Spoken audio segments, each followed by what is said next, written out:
की ब्रज यात्रा होती है उसमें लोग जाते हैं, वहां एक बाबा रहते थे। तो राधा रानी की परम रसिक थे, राधा रानी की भक्ति करते थे। एक दिन इनके मन में आया कि हम द्वारिका जाएंगे। सुना वहां द्वारिकाधीश रुक्मणी जी के साथ रहते, दर्शन करने। ये सच्ची घटना शायद 90-100 साल पुरानी होगी, ज्यादा पुरानी घटना नहीं है।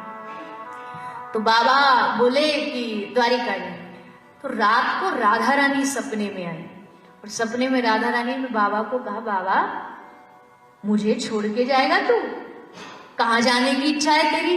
ले राधा रानी मेरी इच्छा है नहीं, द्वारिका देखा हूं। राधा रानी बोली, अच्छा अब हमारी शरण छोड़ के रुक्मणी जी की शरण में जाओगे? बाबा बोले, ना ना राधा रानी है तो आपकी, पर एक बार इच्छा है दर्शन कराएं। कह के बाबा चले गए द्वारिका।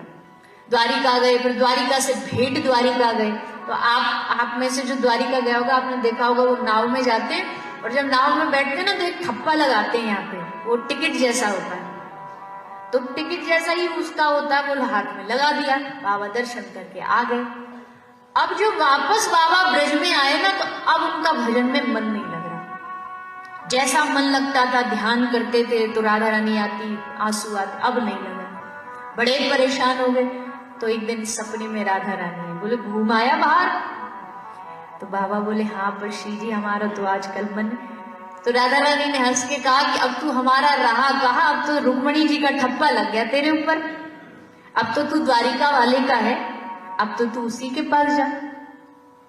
जैसे वो बाबा को, सिद्ध बाबा को पता लगाना कि श्री जी हमसे नाराज हो गई, अब हमारे जीवन का क्या लाभ, पश्चाताप की आग जलने लगी।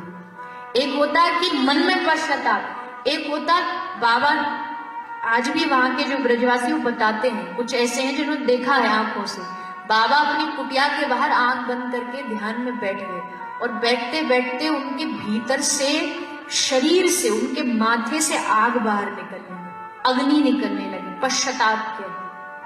सबने देखा, अरे बाबा जल रहे हो, बाबा जल रहे हो। सब आए कि लाओ ब्रजवासी पानी लाओ, बाबा पे पानी डालो। तो बाबा ने सिर रोक दिया, सब कोई आगे नहीं है, हमारे जाने का समय आ गया, हमसे अपराध हुआ है, हम अपनी श्री जी को छोड़ करके चले गए।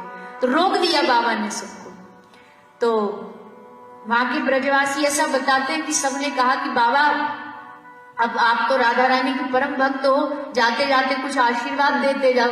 तो कहते उससे पहले उस गांव में फसल नहीं होती थी, तो जाते जाते ब्रजवासियों ने कहा बाबा ऐसा आशीर्वाद देते जाओ फसल हो जाए। बाबा ने आशीर्वाद दिया, आज वहां खूब फसल होती है, लोग दर्शन करने उस कुटिया के जाते हैं जहां बाबा सिद्ध बाबा रहे।